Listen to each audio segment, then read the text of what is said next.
Episode 1. WorkBuddy is more than a model. When people first encounter WorkBuddy, they often ask, which model does it actually use? But the more important question may not be the model's name. Can you hand over real work and get back a result you can keep using? You can think of WorkBuddy as an AI workbench. It brings model selection, expert capabilities, skills, local files, and everyday work entry points into one easier-to-follow task flow. For people who do not want to study APIs, command lines, or deployment, getting started can be more direct. State the goal, add the materials, choose the capabilities you need, and keep working through the task. And it is not just about chat. A task should ideally end as a document, spreadsheet, presentation, or an organized file, or a clear checklist for the next step. Of course, you should not judge a tool only by how fast its first answer arrives. Look at three things instead. Can the task be delivered? Can problems be recovered from? And are the cost and boundaries clear before you begin? So do not only ask which model WorkBuddy uses, more importantly, can it turn AI from a chat window into a workbench you can actually use every day? Episode 2. Start with one request. Often, the first thing we say to AI is, please do this for me. But a vague request rarely turns directly into a usable result because the tool does not know what you are really trying to solve or what counts as done. In WorkBuddy, you can begin by making four things clear: the goal, the materials, the constraints, and the result. Start with the goal, not write a proposal, but prepare a one-page proposal for tomorrow's client conversation. The more specific the goal, the clearer the next steps. Then add the materials. Existing files, background information, and reference content are all part of the task. The more complete the materials, the less the tool has to guess. Then state the constraints. Who will see it? What style it should use? When it is needed? And what must not be changed? That keeps the work from drifting off course. Finally, define the result. Do you need a document, a spreadsheet, a presentation slide, or a next step checklist? A good start is not a long request. It is a clear goal, complete materials, explicit constraints, and a defined result. Episode 3. Files are not attachments. They are task context. The most important information at work is often not in the chat window, but in the files that already exist. A proposal, a spreadsheet, meeting notes, or even a pile of loose materials is not just an attachment. These materials determine where the task begins and what the result should look like. In WorkBuddy, files can become the context for a task. Before you begin, make clear which materials to process, what to keep, and what form the final output should take.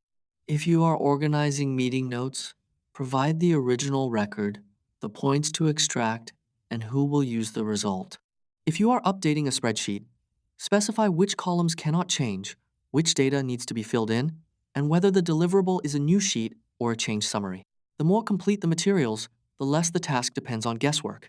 The clearer the output format, the easier the result is to keep using. So, files are not attachments you simply throw at AI. They are the context that helps the task understand its background and move in the right direction. Episode 4. Experts and skills. How to use them. Why can the same question produce very different results when you change the way it is handled? Because AI work is not a universal button. Writing an explanation, organizing a batch of materials, and checking a spreadsheet all require different kinds of attention.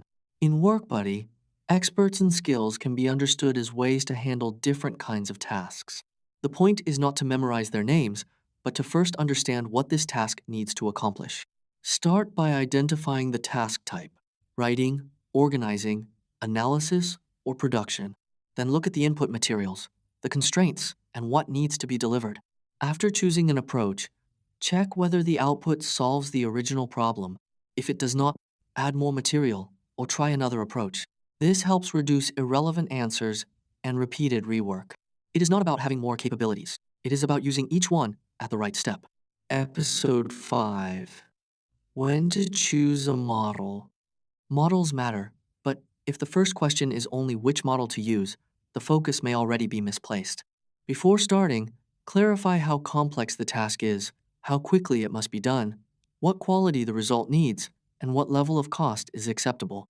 Choosing a model is not a separate step. It belongs inside the entire task flow. First, make the inputs, goal, constraints, and acceptance criteria clear, then decide which approach fits best. The point is not to chase the strongest name, but to match the capability to the demands of the work. A model is a means. Delivery is the goal. Episode 6. Turn a task into a usable deliverable. When AI gives you a reply, the work is often not finished. A paragraph cannot necessarily be handed to a colleague, placed in a file, or carried into the next step. A truly usable result must be savable, checkable, and open to further edits. First, decide what this task should become. It might be a structured document, a spreadsheet others can keep filling in, a presentation slide, or a clear next step checklist. Agree on the delivery format first, so the information knows how to be organized. Documents need structure, spreadsheets need fields, presentations need focus, and checklists need clear actions. Then add materials, revision notes, and completion criteria. The goal is not to make the content longer, but to give every item a place. What you hand over is not a reply that is read and forgotten, but material the next colleague can pick up. When the result can enter the next step, AI has truly entered the workflow. Episode 7. Break work down to keep collaborating. Why can a complex piece of work not rely on one very long prompt? Because once tasks are mixed together, it becomes unclear who should do what first and what counts as complete. The more effective approach is not to make the request longer. It is to break the goal into a few small steps that can be checked. Each step should have an intermediate result.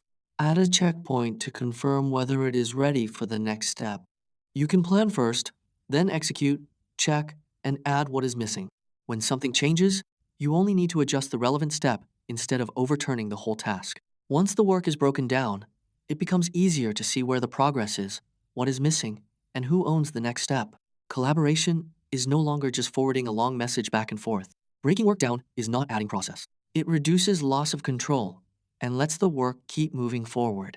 Episode 8. Set costs and boundaries first. Why talk about scope before a task begins? A lot of rework happens not because the work was too slow, but because no one made clear at the start how far to go, what is needed, and when to stop and confirm. Put the goal, inputs, completion criteria, and constraints in the same task brief. Then take a closer look. What can move forward automatically, and what must be judged by a person? That turns time, cost, and risk from hidden surprises into visible checkpoints before the work starts. Clear boundaries may not make the work smaller, but they make the direction of every step visible. Set the boundaries first, and the tool becomes easier to use with confidence. Episode 9.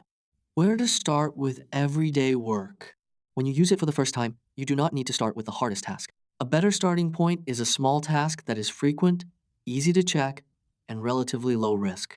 For example, organize some information, draft a piece of content, summarize a set of materials, or start by reviewing a spreadsheet. Choose one concrete task you need to finish today, and make the goal, materials, and desired result clear.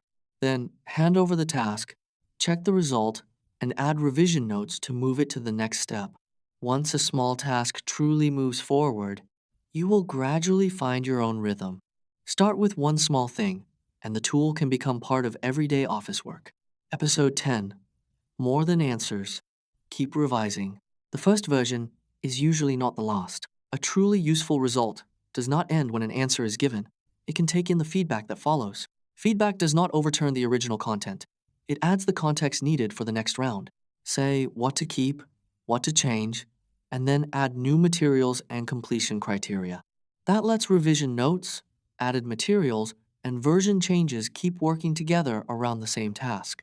A single answer gradually becomes a process that can move forward again and again. A result you can keep revising is closer to real work.